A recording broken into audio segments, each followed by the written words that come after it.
मूसलाधार बारिश हो रही थी। झाड़ियों के बीच 3 छोटे छोटे बिल्ली के बच्चे एक टोकरी में कांप रहे थे। ऊपर एक बड़ा सा सांप उन पर झपटने वाला था। कहते हैं मौत जब आती है तो कोई रास्ता नहीं छोड़ती, पर क्या एक नन्ही चिड़िया मौत के जबड़े से इन मासूमों को बचा पाएगी? रानू को नहीं पता था कि ये बच्चे साधारण नहीं बल्कि जादुई हैं। हटो यहाँ से जालिम, इन बेजुबानों को हाथ मत लगाना। जब तक रानू के पंखों में जान है तुम इनका शिकार नहीं कर सकते। रानू उन बच्चों को बचाकर अपने घर ले आई। उसके अपने बच्चे कुकू और गुड़िया उन्हें देखकर हैरान थे। माँ, ये कितने प्यारे हैं, पर क्या बिल्ली और चिड़िया एक साथ रह सकते हैं? रानू ठीक कह रही है बच्चों, मुसीबत के वक्त हाथ बढ़ाना ही सबसे बड़ी इंसानियत है। मैं इनके लिए गर्म दूध और नर्म बिस्तरा तैयार कर देता हूँ। आखिर अब ये भी हमारे परिवार का हिस्सा जो है। अरे ये तो बहुत नर्म है। मम्मा देखिए, ये तो खुश होकर पुर पुर कर रही हैं। बेटा, भूख और दर्द का कोई धर्म नहीं होता। आज से ये तुम्हारे भाई बहन हैं। देखो कैसे नीली आँखों से हमें देख रहे हैं। पर रानू को अंदाजा नहीं था कि ये बच्चे अपनी पलकें झपकाते ही करिश्मा कर सकते हैं।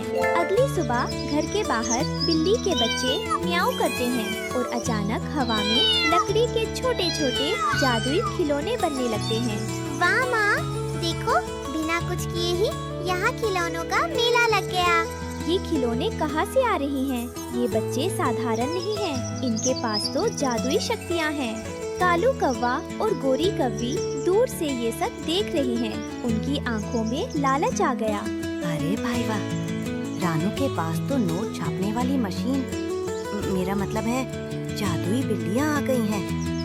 गोरी, अगर ये हमारे पास हो तो हम पूरे जंगल को अपना गुलाम बना सकते हैं। सही कहा कालू जी, ये खिलौने नहीं, ये तो सोना है। आज रात हमें इन बच्चों को चुराना होगा। बिल्ली के बच्चों ने खेलते खेलते इतने जादुई खिलौने बना दिए कि वे घर से बाहर निकलकर जंगल के रास्तों को ब्लॉक करने लगे। बड़े बड़े लकड़ी के सैनिक और हाथी पूरे रास्ते में खड़े हो गए हैं, जिससे बाकी पक्षियों का उड़ना मुश्किल हो गया है। अरे ये क्या हो रहा है? ये आसमान में लकड़ी के घोड़े और हाथी कहाँ से आ गए? मेरा तो उड़ना ही मुश्किल हो गया है। बचाओ! रानू बहन, जरा अपने इन नन्हे जादूगरों को रोको। देखो, इन्होंने रास्ते में इतने बड़े बड़े गुब्बारे और सैनिक खड़े कर दिए हैं कि बेचारे छोटे पक्षी अपने घर भी नहीं जा पा रहे। बिल्ली के बच्चे अभी भी मस्ती में थे। रानू दौड़कर उनके पास आती है। बच्चों, बस करो, ठहरो। देखो तुम क्या कर रहे हो। खेलना अच्छी बात है, पर देखो तुम्हारी वजह से हरिया तोता और बंटी भाई कितने परेशान हो रहे हैं। ये खिलौने अब मजा नहीं बल्कि जंगल को नुकसान पहुंचा रहे हैं। बिल्ली के बच्चे उदास होकर म्याऊं करते हैं और अपनी जादुई पूंछ हिलाते हैं। सुनो मेरे प्यारे बच्चों, भगवान ने तुम्हें ये जादुई शक्ति दूसरों की मदद के लिए दी है। याद रखना, हर शक्ति के साथ बड़ी जिम्मेदारी भी आती है। अगर तुम इसे सिर्फ अपनी शरारत के लिए इस्तेमाल करोगे तो सब डर जाएंगे। इसे खेल मत समझो, दूसरों का ख्याल रखना सीखो। रात के साए में कालू और गोरी चुपचाप रानू के घर में घुसे। उन्होंने एक बोरी में बिल्ली के बच्चों को भर लिया। म्याऊं म्याऊं करना बंद करो। अब तुम हमारे लिए जादुई महल बनाओगे। रानू सुबह उठी तो देखा कोना खाली है। वो पागलों की तरह यहाँ वहाँ उड़ने लगी। कहाँ गए मेरे बच्चे?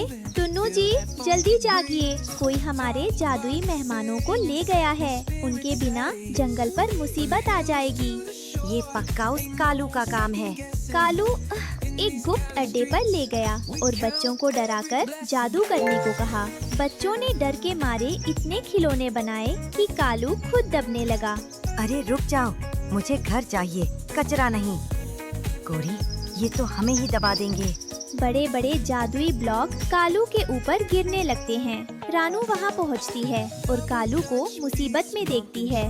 कालू भाई, लालच का अंजाम यही होता है। बच्चों, डरो मत, अपनी माँ के पास आओ और इस जादू को वापस लो।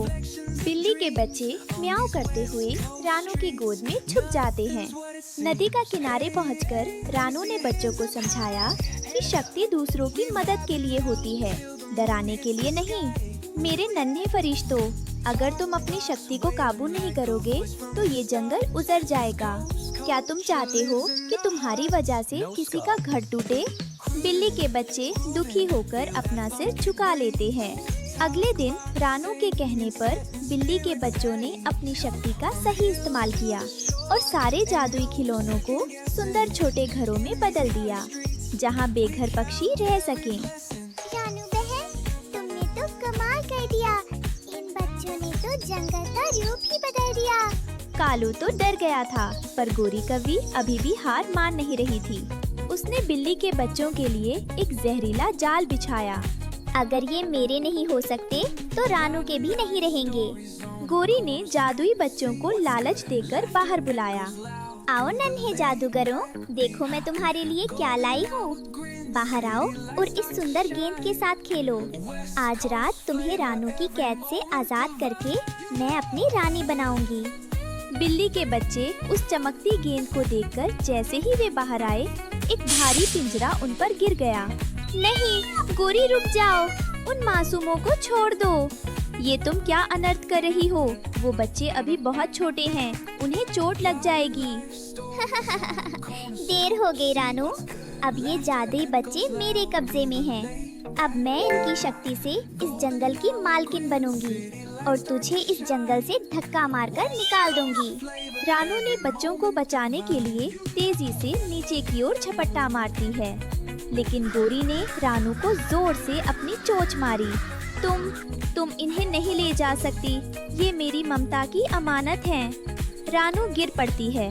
बिल्ली के बच्चे अपनी आंखों से तेज नीली रोशनी छोड़ते हैं और गोरी डरकर भाग जाती है।